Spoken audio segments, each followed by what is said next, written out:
Operation Numkhor റെയ്ഡിന്റെ തുടർച്ചയായി നികുതി വെട്ടിച്ചു കടത്തിയ കൂടുതൽ വാഹനങ്ങൾ കണ്ടെത്തി കസ്റ്റംസ്. രഹസ്യ സൂചനകളിൽ നടത്തിയ പരിശോധനയിലാണ് കൂടുതൽ വാഹനങ്ങൾ കണ്ടെത്തിയത്.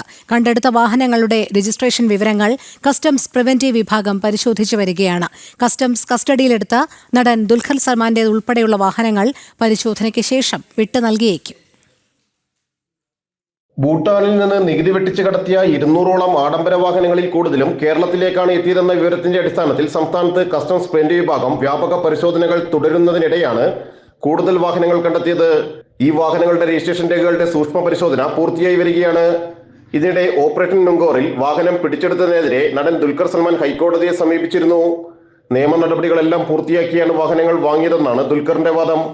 പിടിച്ചെടുത്ത വാഹനം വിട്ടുകിട്ടണമെന്നാണ് ആവശ്യം. എന്നാൽ നിയമപ്രശ്നങ്ങൾ ഇല്ലാത്തതും വാഹന ഉടമ നേരിട്ട് നികുതി വെട്ടിപ്പിൽ ഉൾപ്പെട്ടിട്ടില്ലെന്നും വ്യക്തമായ വാഹനങ്ങൾ പരിശോധനകൾ പൂർത്തിയാക്കി താൽക്കാലികമായി കസ്റ്റംസ് വിട്ടു നൽകിയേക്കും.